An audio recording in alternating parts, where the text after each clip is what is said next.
I found one that was the preserved skeleton of some type of small fish. Oh, very That cool. was very cool.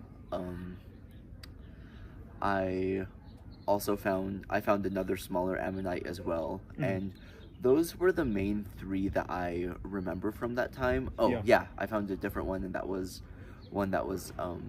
the like the imprint of like a fern, and that was Okay. also very That's cool.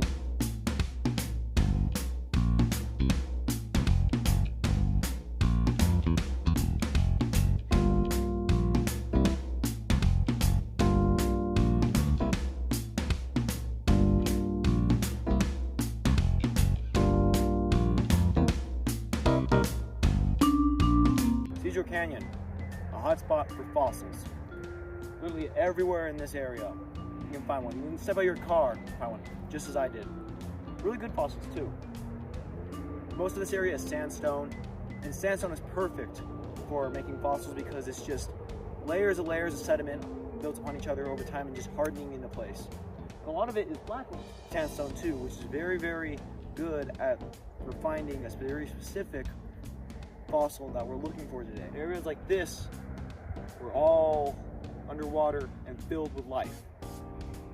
The farther we go down that way, the more we'll see about cool animals.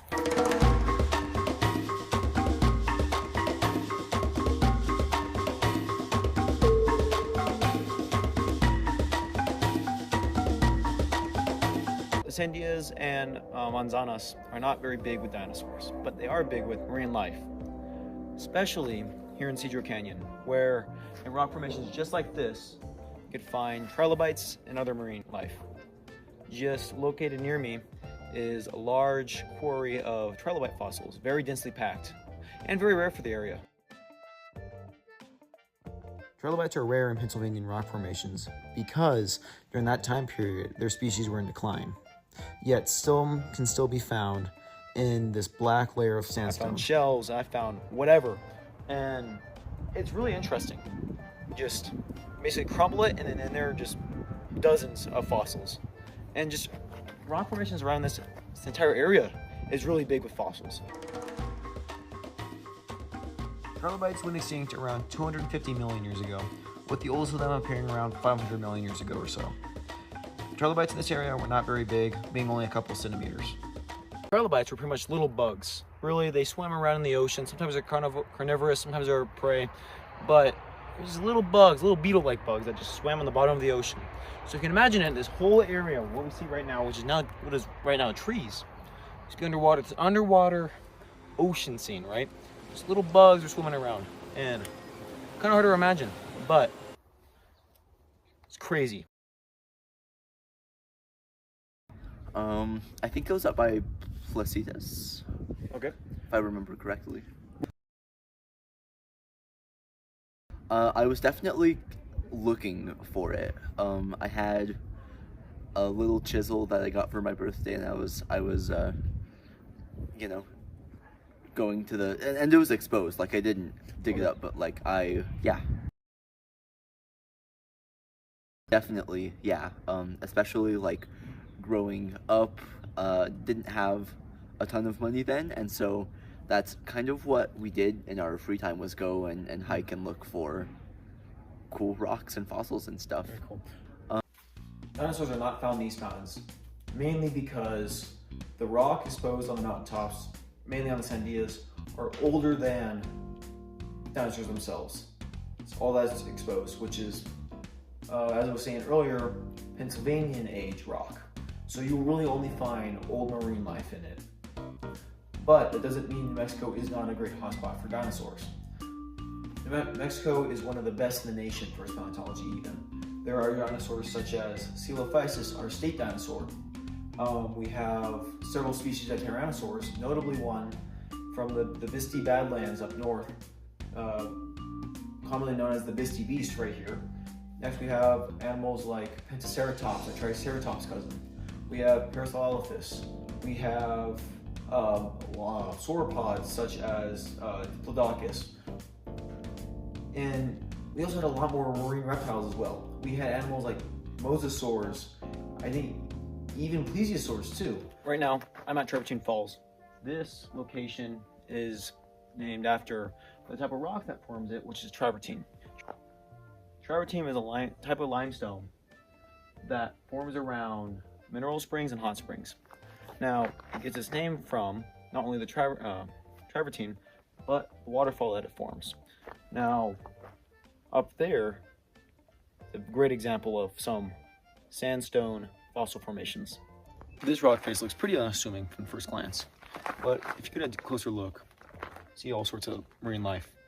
This wall has millions of years of life, all in this part right here. In this rock, there is bryozoa. There is crinoids. Crinoids are like little sea stems, and bryozoa are like sea fans. And you can see several other of those same types of fossils occurring throughout this rock.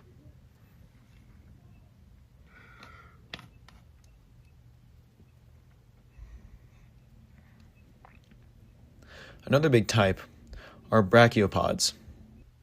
Brachiopods are pretty much like shells. They're like, what you think of like clams. That's kind of what they were, but they had stems.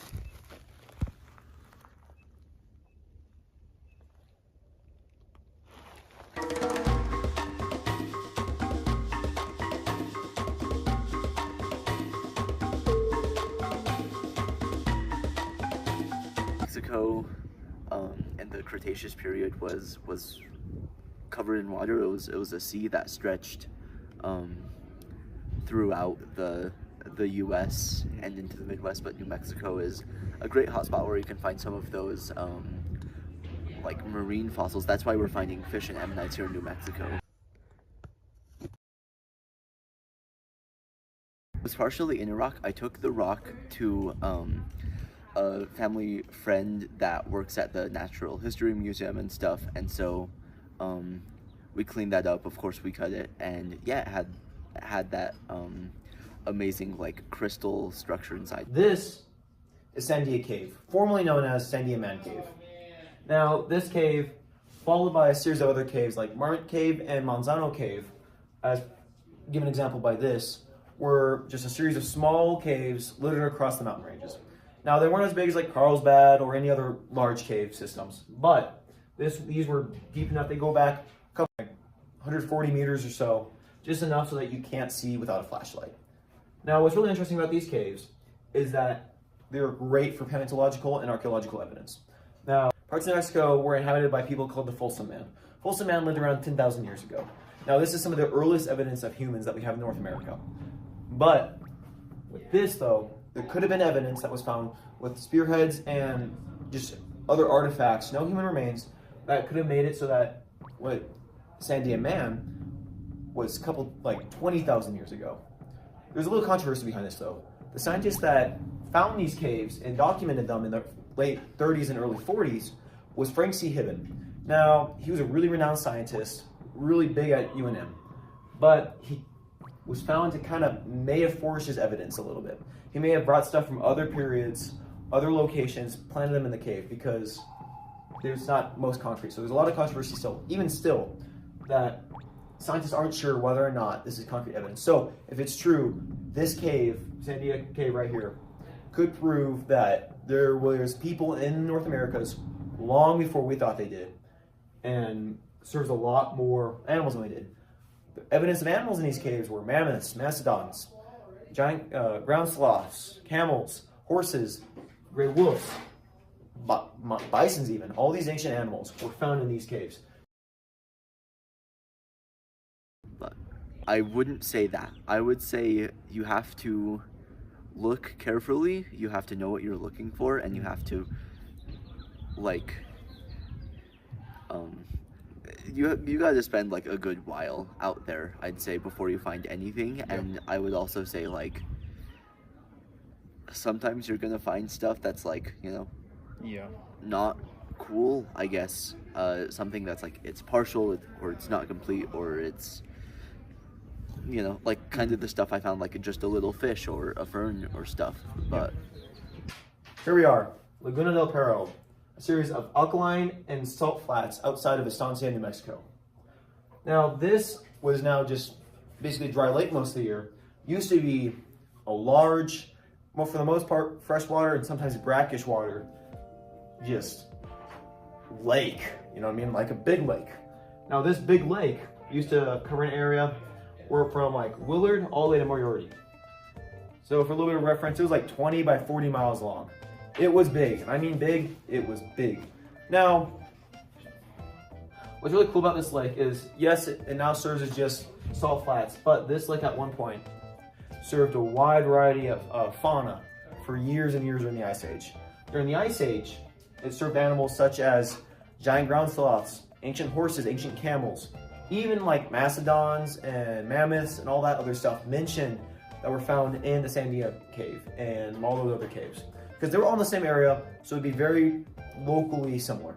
You can find fossil records of cutthroat trout, barred tiger salamander, all living in this. There's several ducks, everything. Indigenous peoples used it for years, and especially now, just recently, a couple of years ago, they use it for salt trading. I would say it's pretty common. Yeah, New Mexico is a great hotspot, I think, for paleontology.